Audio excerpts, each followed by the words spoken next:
Dark, starring John and Danny.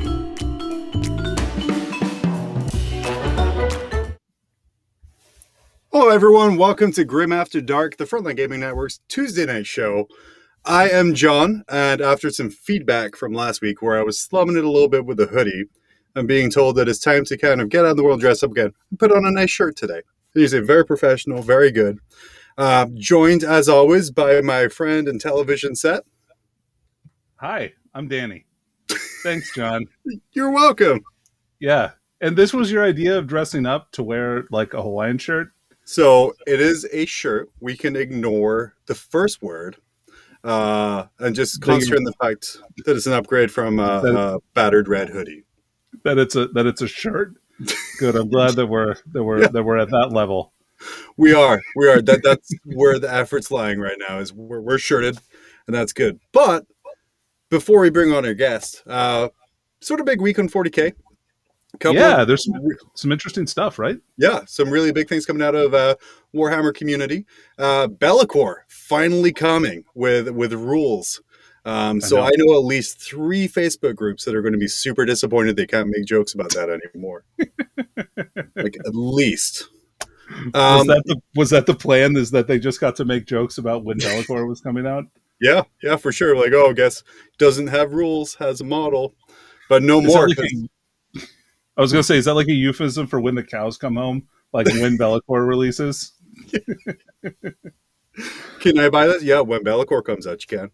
Yeah. But yeah, Warzone Chaharadon 2 is coming out with rules for Be'lakor. And he's looking real spicy. Yeah. I am very scared of what he can do. Dude, he puts out the hurt. Like all those high strength attacks and everything, it seems like he's ignoring invulnerable saves. Nobody likes that. And you never really know how much somebody doesn't like something until you read the comments on Games Workshop's Warhammer 40,000 Facebook page. How many Custodes players commented on their news of Be'lakor's fantastically balanced weapon? Yeah, did you see the meme with like the Custode and like it shows a picture of Be'lakor and like the big like his weapon rules and it says, "Well, I guess I'll just die then." Which on top of that, he has an amazing power where you roll like a number of dice based on the amount of attacks the target unit has. Yeah. Which me with my Death Shroud, I'm like making just sad noises all over the place. I'm like, don't get an invuln. All of a sudden you're rolling 30 dice against me. It's not good. Sad times. No good. It's bad. Oof. But he's very good. Yeah, I'm excited. And 360 points, the points from General's Handbook. So, I think he's going to be a staple. He gets a Chapter Master reroll? Like, come on, man. He does. And we did see he's getting his own Regiment of Renown, which apparently all Chaos Regiment of Renowns are not allowed to take vehicles. So that continues with the Be'lakor one. You can have cool stuff and tanks. That's actually one of the stipulations is you're not allowed to take any units. You can only take single models. Like it allows you to take you have to take 1 unit from each book, and that's all you're allowed. So you get like 1 Chaos Demons unit, 1 Chaos. No, I don't know. Literally, Chapter 4 of the Book of Lorgar covers that. So I'm glad that this is finally being rolled into the story. Fantastic. And then today, Meta Watch is meta back. Yeah. I could have done way better with that, but it's you tried and I really appreciate that. It's the enthusiasm in it that really sells it more than the actual content. That's got us through for 5 years now. Let's not stray away from that. But yeah, after a few weeks, so a couple weeks ago we had the US Open series tournaments being announced to showing kind of what a standard terrain table was looking like on kind of like a top-down view to like a physical, like nice picture of what that terrain is now. Yeah, no, and some good diagrams, some good pictures, like kind of a run through of those rules and what they mean for the game. Super solid. I shouldn't be surprised, but I was pretty surprised to see that there was some people that were really salty about the idea of like obscuring terrain being like too prevalent in the meta or something. I don't know. Like I read some crazy comments today about that. What was insane is sort of like the reaction to these pictures coming out has been, that is way too much terrain. And then also that is way too little terrain. And there's like nothing in between. It's like really, and like, it almost makes me want to go when they're like, that's way too much terrain. I'm like, gunline player are we, huh? Let's see how we go with that. But I like it. I mean, of and course, another news, I mean, I don't know if you heard this or not, but Hobby Lobby is totally out of plexiglass. Like they can't keep it in stock anymore. Like they were running a Mike Brandt special, I heard. 6 for $10. Yeah. Would be that special right there. But yeah, like, so in all honesty though, that wasn't a really ingenious thing to do, because we know the majority of people, or games at least we're playing, are on top of these just great battle mats. And by putting the terrain on top of these kind of clear plastic squares of just acrylic, it's really easy to define where the terrain is and whether you get the benefit or not. It's like a invisible line that really doesn't break immersion because it's not a giant sanded cardboard base. I both really like it and really dislike it at the same time. Like I really like it, and for the reasons you've stated, I think it works with a bunch of different tables. You don't have to have specific terrain assigned to a specific table, and that's really, really useful for a TO. However, I imagine that plexiglass is as slippery as it is see-through. So, like, if you bump that terrain at all or anything, like models could get jarred around. I could see some issues there, but otherwise, I think it's a really good idea in general.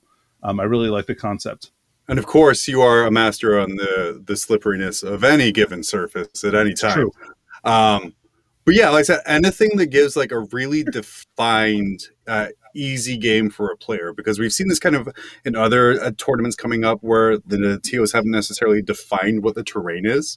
So like this here, where everything is set, there's no way of gaming it by kind of bullying your opponent into be like, well, yeah, you can see through this, it's fine. Right. It is super good, and I really like seeing the visuals.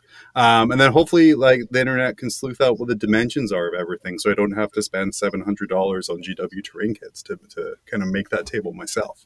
To keep building and unbuilding and rebuilding all those ruins. Yeah, absolutely. Maybe they'll even release a terrain kit for it. That would be really smart on GW's part. I think that those would sell like hotcakes. That would be, yeah. But, you know, those bundle deals be like one of those web store bundle deals where it's kind of like $5 more than buying it all individually or however much, because you have to have that convenience charge the entire time. Right. Well, that's what I would do. Heck yeah. And then orcs continue to be an entire new army, and not just kind of this little onesie twosie models coming out. We're seeing what feels like hundreds and hundreds of models coming out, including a guy where I'm disappointed. They did preview his rule where he screams super loud and kills someone so hard they turn into a squig. Little sad that didn't translate across to the table. Yeah. Well, you know, okay. So while it was a great reference to our last episode in that something screamed so hard and killed something else, the psychic power is a little bit underwhelming. One of my friends pointed out to me today, though, that many of the orcs seem to have just their legs replaced. So I don't know if that Mad Doc is just like really good at chopping off legs and replacing them with bionic legs, but I think he read the reviews of the Swamp Orcs from Age of Sigmar and noticed everyone was complaining about the little short legs, so just had to go replace all of those real quick.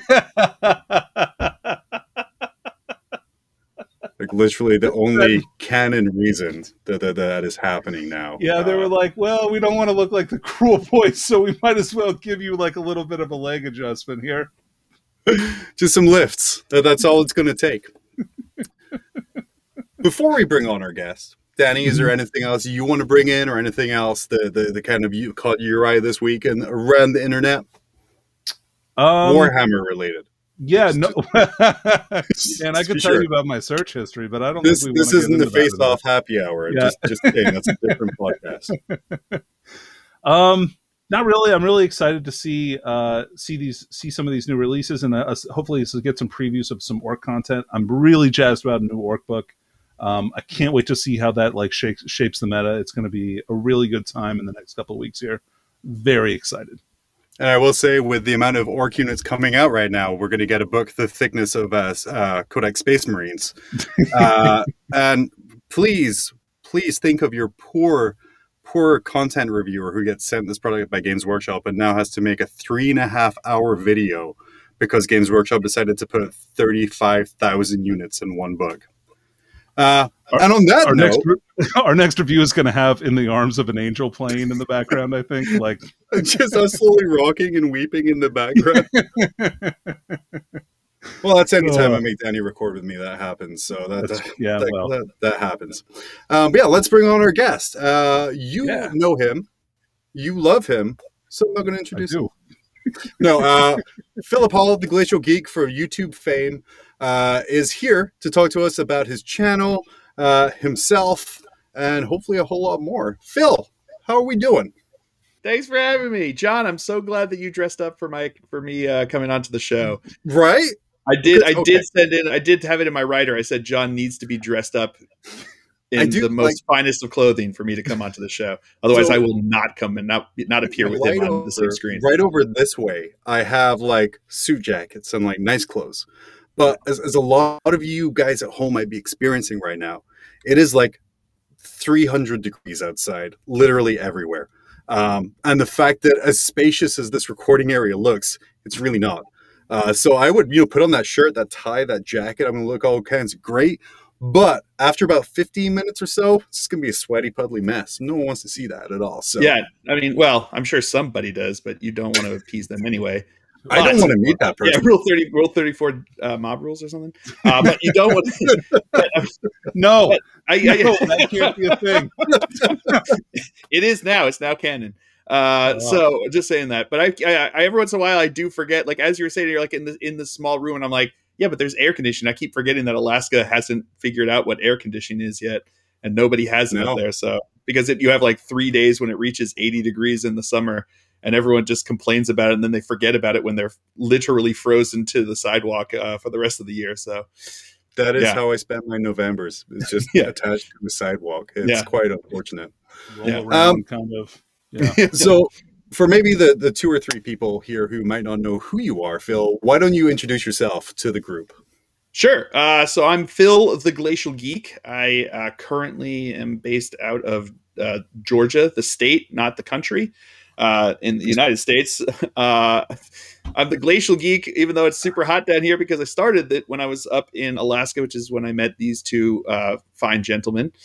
And I run a YouTube channel that basically focuses mostly on 40K content. So I do a lot of battle reports. I have some other videos every once in a while. Mostly right now it's battle reports because I'm getting back into the swing of things with COVID restrictions coming to an end. I got my 5G upgrade and I'm ready to hit the tables and get some content out there for the internet to see.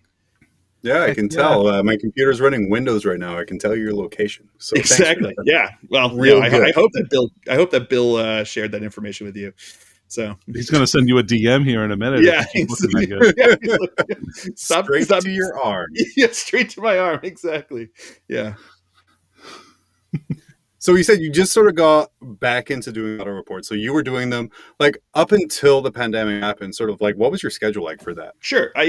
So before the pandemic, I was putting out a battle report, a full 40K battle report every Monday. I'd put out a kill team battle report every Friday, and I would have something called Deep Thoughts Think Codes, which is basically me pretending to paint a model for the first 5 minutes and then forgetting what I was doing and just talking to a camera for about 45 minutes. Where I just talk about different things in the hobby, different things in the that are going on, ideas on how to be a better community member, being a better player, all those different things about trying to keeping it very positive. I don't really thrive in Salt, which is I think kind of ironic that I'm really getting into 40K and not really into getting into Salt, but I like to try to keep it very positive. I enjoy the camaraderie aspect of the game. So, relishing in each other's painting, exploits, whether they be, Golden Demon winning or, eyes that are looking in the wrong direction. I don't care if you're doing it. I'm going to, give you a high five and say, awesome job. I like to play the game and have fun and laugh, whether I'm winning, losing, or drawing. Very often losing, as anyone who's ever played me knows. And just knowing that I'm having fun with another person across the table is what I like to do. And I like to have my content show that and express that. So. No, and that does put you sort of in like, and this is going to be super weird as I insult kind of our audience to kind of talk to you a little bit. But you're in like the really unique position of being just hugely positive, like at all times. I think I can like count on one finger how many times I've seen you like sad or unhappy or uncomfortable, right? What is it you do to take what can be like a very rage salt inducing situation and kind of flip that turn it into like a positive experience? Sure. Well, I mean, the game is, you're always, because you're playing with dice, you're playing with another opponent, you're playing with a lot of different variables that will always change. You can never guarantee yourself that you're going to win. I mean, any tournament that you go to, literally only one person goes through the entire tournament, no matter how many there are with all wins. So you're going to lose no matter what when you're playing this game. It's going to happen. And if you approach it with that understanding, the fact that you're going to lose, the losing hurts less. If you didn't expect to go, 1,000-0, then it, when you lose, you're like, okay, it finally happened on the first round. Awesome. Anyway, and you just have fun and know that, at the end of the day, I'm getting to play with my little plastic spacemen and I'm having a good time with my friend and just being a nerd and a geek and just throwing some dice. I love dice. So that helps, that if I, even if I'm having a bad day, I get to roll dice, whatever reason that, that sensation makes me happy. So I just keep reminding myself that it's a game, and I make sure that is the mentality that I go into it. And it's even tenfold more when I'm doing videos, when I'm doing battle reports, because at the end of the day, I always remind myself that I'm not playing this game for this battle report to necessarily win. That's not my goal. The goal is to make a fun, interesting video that someone wants to watch. And at the end of the day, people don't want to watch people get salty. It's just, It's just not the way it is, because they get enough of that at their local gaming store. They don't need to turn it on to YouTube to watch it. They can get it, they can get that anywhere, from their friend in the garage. So if I start like getting all sullen and throwing my dice because my intercessors died, like, no one's going to watch that. No one's going to watch that. So I feel like I would watch an April Fool's stream of you just like losing your temper over like literally everything. Yeah. Oh, great. Of course. My 2-up save. And I rolled 3 1s. You kidding me? Just great. That's really odds. God. You're like, you're the worst, and just zoom in on his little face. Yeah. For making you fail those dice rolls. Oh, I thought you were talking about his opponent for a second there, and like I was. Thanks a lot. Yeah, real good. His own face. No, yeah, you coming onto my channel to embarrass me? Is that what you did? Was that what you wanted to do? That's not why I invited you on here. Not why I invited you. I invited you here to lose, and no, you can't even go to script. You gotta roll well. Did you see us fixed for you in that script? I don't think so. It only was. I'm the hero. I'm the hero. Do you know who I am? I am Phil, the Glacial Geek. You're not the Glacial Geek. You're the Glacial God. Get off my channel. Okay. I will literally pay you to make one video like this. Yes. Yeah, dude. Because I feel I need to see it. Just from this kind of description here. Yeah. Man. So you've been making videos for years. Evil? I love that. Phil. Yeah, just put a goatee on. I was going to say, I'll just put on like a fake goat mustache and goatee over my beard. Yeah. Over the beard. Oh, I just want to point out in the chat here, War Magic says, I play Custodes. If I don't make 80% of my 4 pluses, I'm going to scream. Man, is he going to be sad when Bellator comes out? Oh, man. Oh, so your videos have like a really kind of unique look and structure to them, where you do sort of, to some effect, sort of follow the way sort of a channel like mini wargaming films theirs. Mm-hmm. Yes. But there's also like kind of a lot of other stuff around there. Can you kind of take us through what makes a Glacial Geek battle report a Glacial Geek battle report? Sure. I think that the main thing that differentiates a Glacial Geek battle report from other Glacial Geek battle reports from other battle reports is the fact that is the massive amounts of salt that I put into every video. No, it's it's that I take it even, I think, less seriously than even other channels do. You know, I play the game seriously, play by the rules. I try to win, and my opponent tries to win. That's just the inherent nature of the game. But I also understand that that's not what people are watching a video for necessarily. I mean, trust me, if you're looking for a video to teach you how to win the LVO, or watch a video that's gonna, you know, watching some gameplay that's gonna like totally direct your future endeavors as a competitive player to get to top table, then my channel is not going to be the one that you're going to go to. There are plenty of players out there that are way better than me, and are going to do a better job of that, and aren't going to forget their rules half the time, like I seem to do every time it's important. But with that in mind, I know that it needs to be entertaining then. So I have things like when I roll really well, or when I make a clutch roll. So if I roll, like if I need like a 6-up invul save, and I make that 6-up invul save, and it keeps my warlord alive for like one more turn, I do something where I woo. I call, you know, I woo. I go woo every time I do like a good roll. And when I do so, I have a graphic that pops up, which is my head superimposed on like a random picture that I get. So it might be like an old man mowing the lawn, or like a young child playing mini golf, or it might be, you know, like a cheerleader doing like, you know, a cheer, but then it's my bearded face superimposed on the picture with woo written across the top of it. And then every time I do a bad roll, like when I inevitably roll 5 1s for my 2-up saves on my Terminators, I have something where it keeps on increasing, by the way.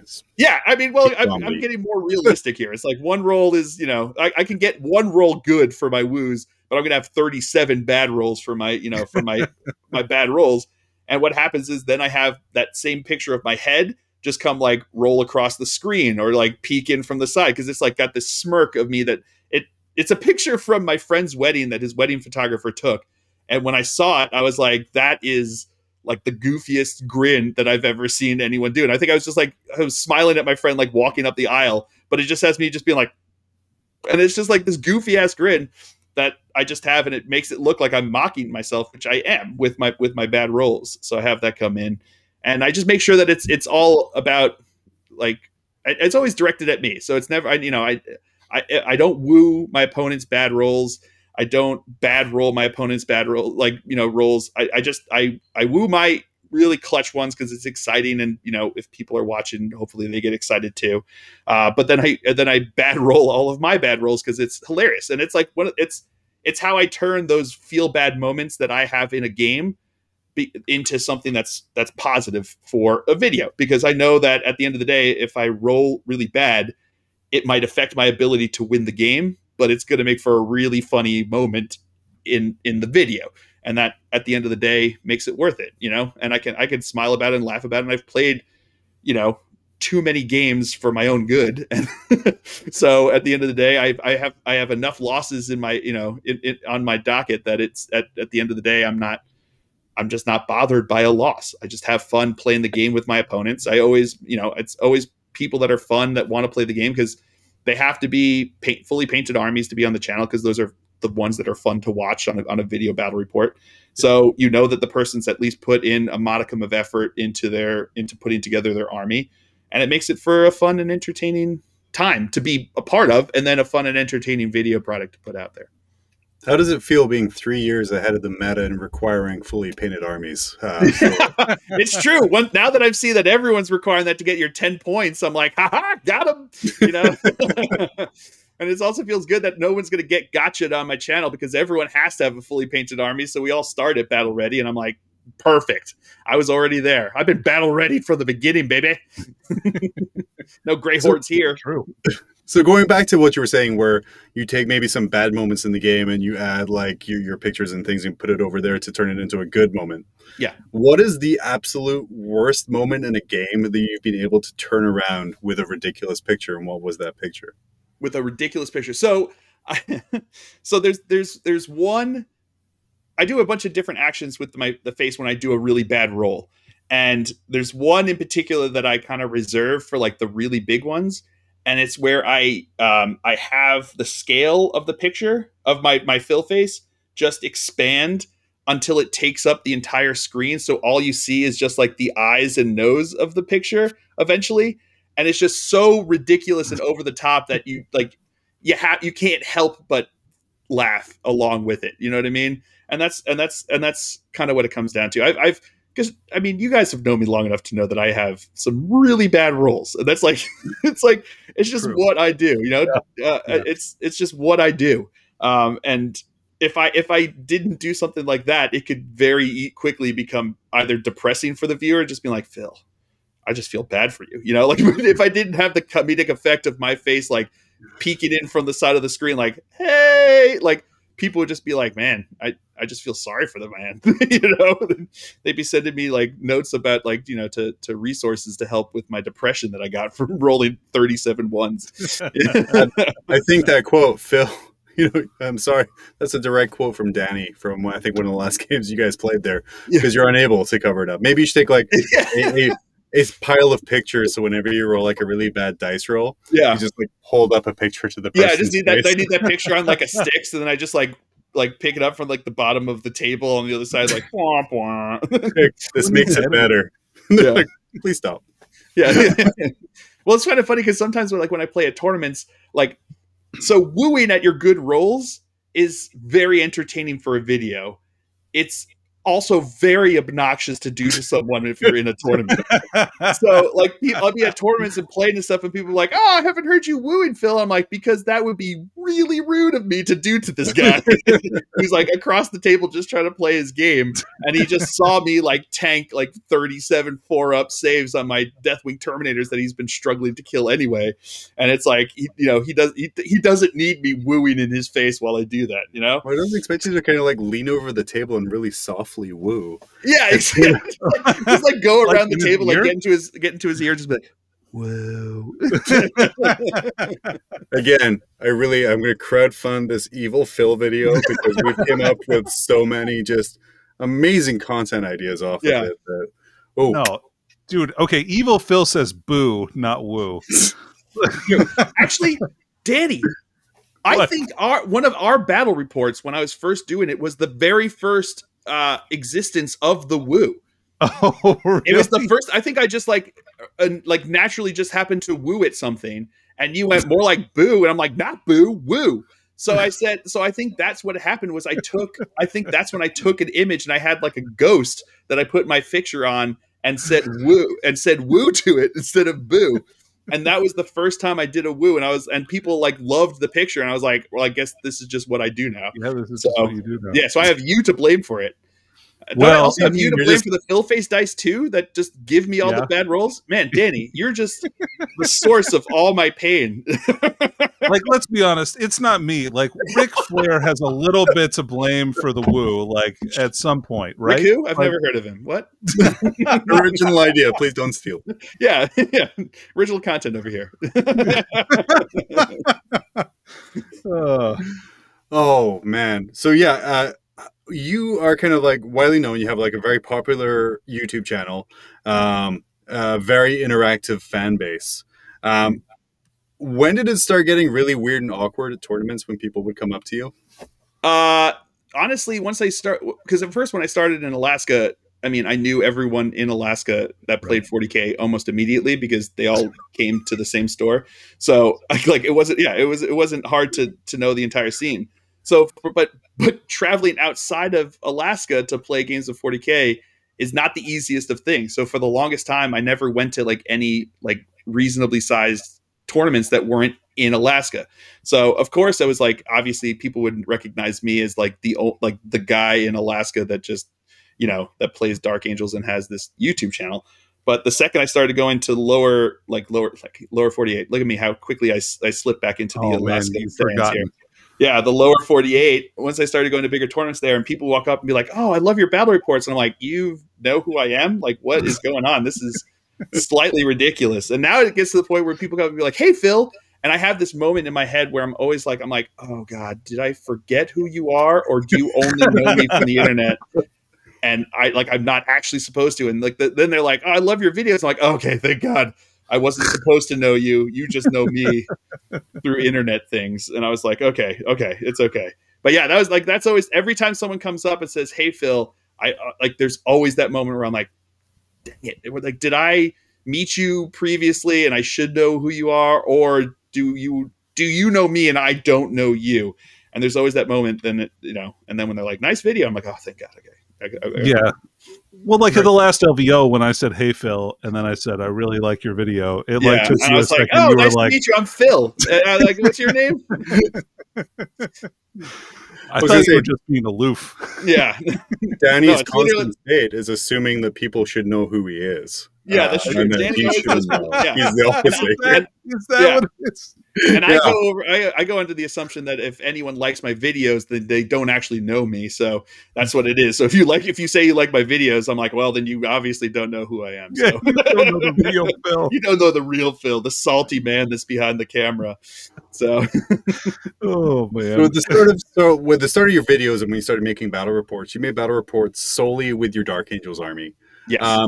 How did you get around some of like the issues that kind of runs into where there's kind of like a little bit of, oh, we're seeing the same list again, or oh, Dark Angels again? Sort of, what did you do to kind of make that not be an issue?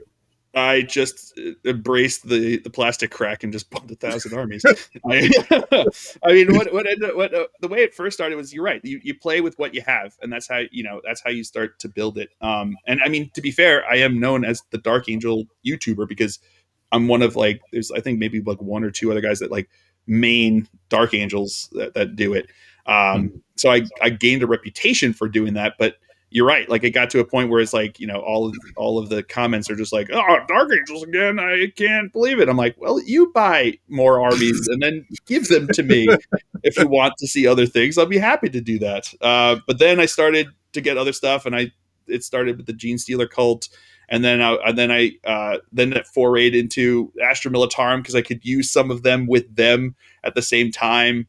And then I started doing Death Watch because I could also pretend that I just had green armored Death Watch Marines. Like, they're coming from the Dark Angels and they haven't painted their armor yet. Oh! And it's like, yeah, all those different things that you could do, and choosing armies that worked well, like, because you do, especially, well, I mean, not so much now, but back when I was first starting this, and you could have like any Imperium army could ally with someone. So it's like, all of a sudden I just have enough for like a small detachment of Blood Angels, and they can just ally with my other Imperial armies to get me up to a point value that I need to play. And it became an easy way to like slowly build up armies, bit by bit. But yeah, now I just have like way too many armies is what it comes down to. And then, as they each come out, you're like, well, I guess I need to get that model on the table. So people are like, oh, he's got the new stuff. And it's like, oh, okay. Girls, same. I do want to thank you for never adding a Riptide wing to your Dark Angels list, as was the style at the time. That's true. Yeah. Oh man, what was it? That was the Ripcron something. There was like a name for that where it was like Talcronkian. Talcronkian. Yes, that's right. It was Talcronkian. That was right. Oh man, your game's in a good state when you show up for a GT and 21 of 28 players have 3 Riptides in their list. Exactly. Peak. Yeah. I mean, then you also had it where then it was like, oh, everything, we gotta narrow this down. And they're like, well, now I'm Imperium. So if I'm Imperium with literally anything, there's also going to be a Castellan. And I went to Nova Open, and I remember looking out over the tables and just being like, there are a lot of Castellan Castellan guys here, like the big, like the Knight Castellans. And I was just like, there are like a lot of tables with that guy on it. And Robin Kredich, the head rules writer for 40K, was there, and he was carrying around like a little notebook about, like with things that wanted to change or doing it. And I mentioned, and he was like, yeah. No, I'm not blind. I can see exactly what's happening here with that. And like, that was when they started to do the kind of stuff that they're doing now with the new books, where they're like, oh yeah, sure. Yeah. You can ally in allies if you want, but you lose every rule except for like the ability to walk. So, the ability to walk. That's it. They let you walk around the table if you ally in anything else. Everything else, they're like, no, your bolters don't work. They're at, They're actually give your guys they're AP +2, so your enemies get +2 on their armor saves if you shoot them with your bolter. And I it's was like, worried my Iron Hands were going to have to get a bunch of wheelchairs and stuff if I wanted to ally in some guard. Yeah, it was close. They were really close to doing that. So Flesh is weak, man. Yeah, exactly. Flesh is weak. Just roll it out. They're into it. Yeah, but I think it's that's kind of, from my perspective, I do enjoy the fact that there's now so much variety in the armies that you're seeing out there, even on the competitive level. Like every time a new codex comes out, everyone's like, well, that's the end of the meta. That's the only thing you're going to see. And then all of a sudden you have like a tournament. It's like, oh, like one guy with that army or two guys with that hot new army made it to the top 10. It's like, well, I guess the sky didn't fall this time, but next time. Yeah, like Bellicor. Oh, you watch, everybody's Bellicoring over here. I'm gonna proxy my dreadnoughts as Bellicors over here just to win it. And it's like, I mean, yeah, he's really good, but at the same time, they're doing like a really good job of making sure that armies seem to be balanced in 9th edition, which is surprising, but I love it, and I think it's been a lot of fun to see. Dude, yeah, love the edition. Yeah, me too. Awesome. Yeah. So especially since my Dark Angels are now like the best Marines, that makes me feel really good because I've been playing them since 6 when they were not, and then in 7th when they were the worst Marines, and then into 8th when they were like the laugh Marines, and then all of a sudden 9th comes along and they're like, they came with a laugh track. Yeah, they came with a laugh track. They're like, here's your codex and here's the laugh track that you get to play for your opponents as you play the game. And like now all of a sudden it's like, haha, who's the for painting up 48 Terminators now, suckers? I have to say, you did pre-bandwagon really hard into Dark Angels before That's what I'm saying. I saw it coming. I pre-bandwagoned having my armies painted, pre-bandwagoned having Terminators in Dark Angels armies, pre-bandwagoned Dark Angels. Pfft, I'm just like a future seer. I'm basically the Nostradamus of 40K over here. So freaking go.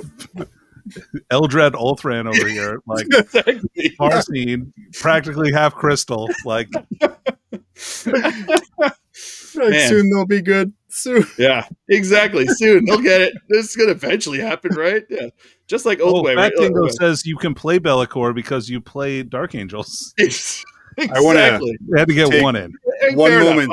Everyone gets one. I want to take one moment to thank the chat for taking, I think, 45 minutes so far to make a single joke about Chaos, Dark Angels being Chaos. That's impressive. That's way longer. That is a record, I think. So I appreciate that. Yeah, that shows real growth as a community. We're all very proud. I've been fighting against it for years now. So this is my cause célèbre. Is Dark Angels are not Chaos. Got it? Got it. So Phil, you played literally hundreds of different Dark Angels lists and kind of lists in general. What across the editions was your favorite list to play, and why was that? So my very favorite list that I ever played was at the end of the 6th edition Codex, back when Terminators could be counted as troops if you took Belial.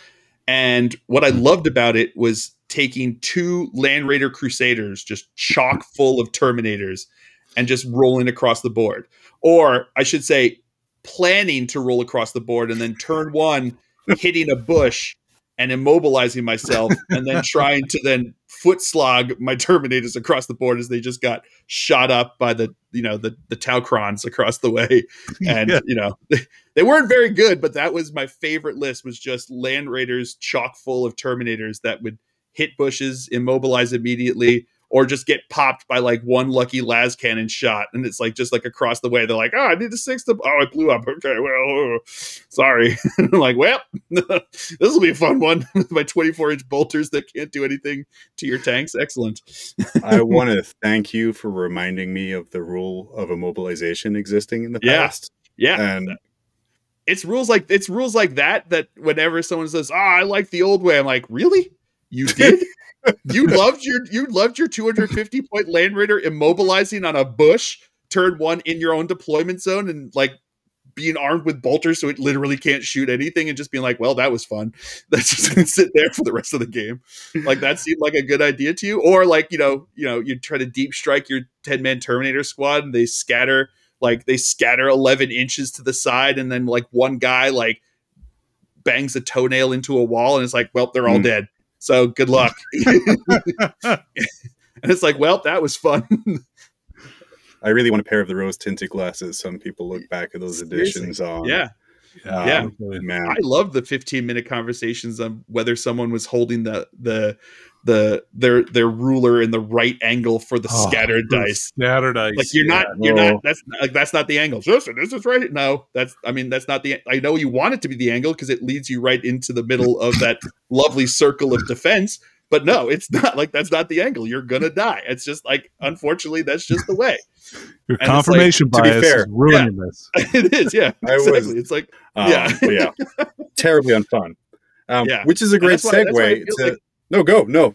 Oh, perfect. I was going to say, that's why I love about the newer editions. It's like each edition that they've been coming out with seems like they just like solve like more and more of like the feel bad rules, where it's like, like no more, like you can no longer do, like, they don't have to worry about the scatter dice, like trying to figure out what angle you're holding a freaking, thing, or the templates where it's like, I'm trying to look over the middle of the table to see if I hit 5 of your guys or 6 of your guys. And I don't know. And it makes it'll be like a big difference. And we can't figure it out because we're trying to look over the top of a 6-foot table. And it's like, and I mean, how many times did you have to dice off for stuff like that because you couldn't come to an agreement? Like, yeah. And none of that is something anymore. No, exactly. And the dice off, it's like, if you dice off, yes, you get to just continue the game. And like, in the end, it doesn't really make a difference. But at any time you had a dice off, someone thought they got screwed by the dice. Inevitably, because you didn't dice off if both of you agreed on what should happen.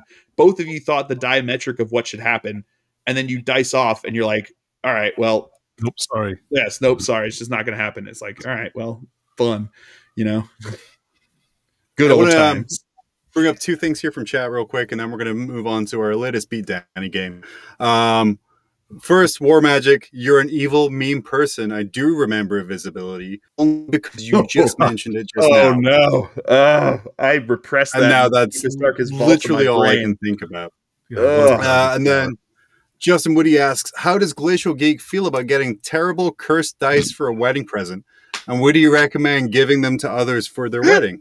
Yeah. So they were probably the best and worst wedding gift that I did receive, because I'm super vain, so it's dice with my face on it. So yes, that's an amazing gift. But also, like he said, they were cursed by, I think, an old witch in the mountains before they were handed to me. So that's what I paid for. Yeah, I was going to say it's an option actually when you order from ChessX. You can just click a box that says, "Do you want these dice cursed by a witch in the woods?" And you go, "Yes, please." And they come to you.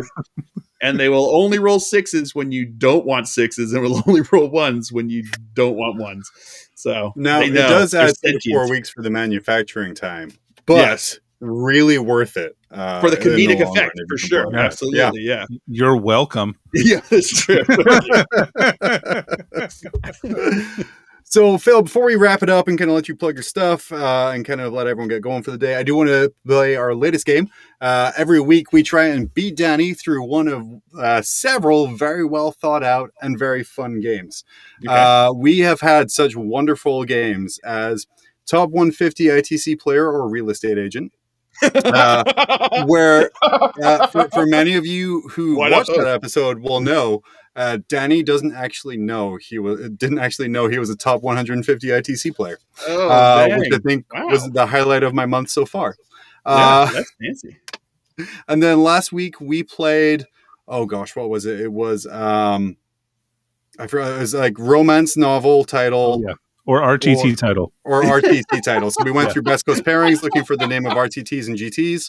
And then we pulled a bunch of books from Amazon for romance novels. Turns out it's pretty hard to tell. So I'm challenging TOs everywhere to be more imaginative than someone publishing on Amazon for the RTT names. Yeah. You're getting paid for it too, just like they are. Yeah. You're getting paid wazoo store credit for what you're doing. Maybe. Yeah, maybe. So this week, along that lines, we want to play with you, Phil. All right. 40K planet or TV show planet. Oh. So I'm going to read the name of a planet, and you're going to tell me if it is from a TV show or from the world of 40K. Okay. And I will say, guys, there's bonus points in this if you can tell me which TV show it's from. Ooh, okay. So in a way to kind of really screw over Danny, you go second and the guest goes first. That's fair. No, it's fine. So I'm going to start with this. Phil, your planet is Cardiniesh. Cardiniesh. Oh, and by the way, scoring, if you get it right, you get a point. If you get it wrong, Danny gets a point. Okay. Sounds good. Cardiniesh. I'm going to say TV show planet. That, sir, is actually the segmentum command for the Ultima segment. Or segmentum. That is a 40K planet. Yeah, it's an easy one. Yeah, it's real easy when you go second, Danny. I love to go second. I would go second every time if I could. And also, just so the guys are aware, Danny literally always chooses to go second if he has an option, regardless of it's good for him or not. It's a power move. It's real annoying. I was about to say my alpha strike has failed. So go ahead. Yeah, my wife has to pick all the restaurants. Like, I always go second. All right, Danny, your planet is Jagun. Jagun. Mm-hmm. I'm going to go with TV show planet, John. Oh, Danny, that is a 40K planet. That is the home of the Storm Reapers, a famed in history chapter. Duh, Danny. God, who doesn't know that one? I feel so stupid right now. You should. I think about just giving up on the whole 40K thing and just maybe take up checkers or something. All right. Heck yeah. Phil, Osiris. Osiris. Oh, man, I feel like I definitely know that there's got to be someone out there who made Egyptian themed Space Marine chapter that Osiris is their home planet on their chapter. But I'm going to say Sons of Osiris. Yeah, exactly. Sons of Osiris. I'm going to say TV show, and I'm going to guess because I'm probably wrong, but I'm going to say Stargate is the TV show. Man. Oh man. I love what you did with the Egyptian theme. You are right that it was a TV show, but it was actually from Firefly. That is River Thames' home planet in Firefly. Man, wow. There's a bunch of people really show. mad at that now. Yeah, I really love that show. I do. You're right. Know, I guess I should probably pretend that I've never watched it now. So, Danny, what? Sorry, go ahead. I know. I'm getting called out here. What was it called? Orc. Fork? Orc. O-R-K. Like the green mushroom thing. Yeah. TV show Mork and Mindy. Oh, Danny with that bonus point right there. That was a pretty easy one though. I got Mork for Mork. I knew that one. We have now when I mispronounce things, by the way, please call me out. I'm going to ignore it, but I do like to be interacted with. Pesh. P-E-C-H. Oh, come on. That's for Phil, Danny. I know. All right, I'm going to say 40K. That is the homeworld of the Kroot, which was what led to Danny's groans. Is it because you love Kroot so much that it's an obvious choice? Yes, it is, and it's also because Kroot are I love Kroot. Do you making a scale model of Pesh in your back room? I believe that's Piche. Piche. A little Piche. And Danny, I'm going to leave the fate in your hands here on this last one. So you get to decide whether you win or lose, which is obviously the benefit of going second. Wow. He fell through my ruse. Right? I got to have a tighter rule set. It's not as easy as everyone says it is. The last planet is Melmac. So that's a TV show, and that's where Garfield is from. Oh, that was like super close. Oh. Super close. It is a TV show. Oh, yeah. Sorry, I meant Alf. He eats cats. Oh, yeah. That's the same thing as Garfield. Pretty close. Yeah. Pretty close. Wow. The alien or the food. Same thing. Yeah, the guy who eats the cats. I think because he got that wrong, that it should be my win. That's fair. That's fair. Yeah. Can we call it a draw? I don't want to beat the Glacial Geek again. Okay. You've done it too many times, so you don't need to do it again. I'll take it. I'll take Phil that wins. Woo! I was going to say Phil wins due to Danny's arrogance. Adam. That's always how. As is the usual things here. Phil, before we sign off here, Yes. Plug your stuff. Is there anything you want people to know, or anywhere you want people to go? Hopefully 40K related, but again, really loose rule set over here, and that's my fault. I got to fix. Yeah. I've got the the YouTube channel that I think everyone should check out is the Glacial Geek. Right now, because I'm getting back into things, it's mostly just I putting out a 40K battle report every Monday. I'm gonna see about getting back into doing some kill team stuff and getting into some other videos. I also do the normal, 40K influencer thing where I, every time a book comes out, I get to show the fancy rules that come out, the week that the day it goes on pre-order, just like other people, and probably, Hey, quick follow-up question. How do you feel doing that in 8 hours? In 8 hours? Yeah, that's pretty much what it comes down to. My favorite one was when they sent out the Space Marine Codex and the Necron Codex on the same day. And they both, it was like the day, it got to me in the shipping the day before, the videos could go up. And I did a marathon recording session of both videos, one after the other.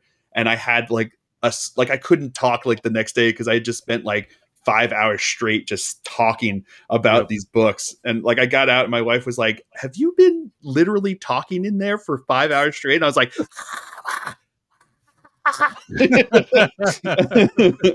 yeah. I will say, that was my fun. That was known as the day mob rules where John go to bed on Friday night because of rendering. Yeah. Rendering. Now, I'm sorry. Yeah, what a tough life we lead. Yeah. I got a good night's sleep. Yeah, that's what I need. I need to get that sweet Danny thing where someone else does my rendering. I don't know. That's what they call me, the palanquin, because I get carried everywhere. I like that. We're going to keep that. That's good. So definitely check out Phil, the Glacial Geek on YouTube. Yeah, Danny, Instagram and Facebook and all those fun. Oh, yeah. Do not follow. I'm kidding. Yeah, do follow. There's a lot of great stuff there. What about your OnlyFans? Yeah, my OnlyFans. Yeah, for 40K after dark. No, that's our stick. No, you stay away. I'm gonna try the Glacial Geek after dark. Can't copyright that one. Danny, anything you want to plug or talk about here before we wrap it up for the week? Check me out on Art of War Down Under this week. We do a 6-month retrospective on Necrons, but give Adam's content a little listen. He does a great job. Yeah. And speaking of Adam, you can catch him this Thursday live on the Frontline Gaming Network on the Thursday show. If you're confused about the title, it is about 40K. Then check out Seth Shelby and Kicker. Nope. Though they really should do a segment about Origin. Anyway. Check out Seth, Shelby, and Kicker with the all-new signals from the Frontline tomorrow night, as well as checking out tomorrow's release of Chapter Tactics from the Dice Chat guys. All of this great content available for you on the Frontline Gaming Network all the time. I appreciate everyone for showing up today. And also, make sure, before I forget to plug it again, Steve Joel is back with Season 2 of Game Changers, 40K Game Changers, talking to Duncan Rhodes, who I understand, similar to Phil, is just impossibly nice all the time, and I don't quite understand it. But Steve has an amazing interview with him. If you've never listened to 40K Game Changers before, it makes this podcast sound like trash. And it's so well produced, very well researched. Definitely check it out. It is worth an hour of your time. And Duncan Rhodes is important because before him, no one put 2 coats. It was always just one thick coat. Yeah, everyone's didn't know about it. No one knew. And then he came along and said 2 thin coats and changed the game, baby. Who knew? Though, Grim After Dark goals and community help us out with this. I want to talk to Roger. I don't care about Duncan. Everyone wants Duncan. He's like the sexy face behind the camera. But I want to talk to Roger, his editor, producer, handler, if you will. And we got to make that happen. So that's going to be my struggle over the next month or so, is trying to make this happen, get him out of hiding, get him in front of the camera to talk about how it was all him and no one else. I do love how you always aim for the top. You're just like, it's only the top is what I need here on everything that John produces. Is only the top, only the best. Yeah. I mean, How did I get on here? So, like I said, only the best. Only the best. Only the best. That's why Phil's here. So thank you everyone at home for following along with us. Thank you for everyone interacting in the chat, everyone listening to the podcast, checking us out everywhere. Keep supporting all the shows on our Frontline Gaming Network. And until next Tuesday, this has been Grim After Dark, and I've been John. I've been Danny. Oh, and I've been Phil. Yeah, and most of us will see you next Tuesday.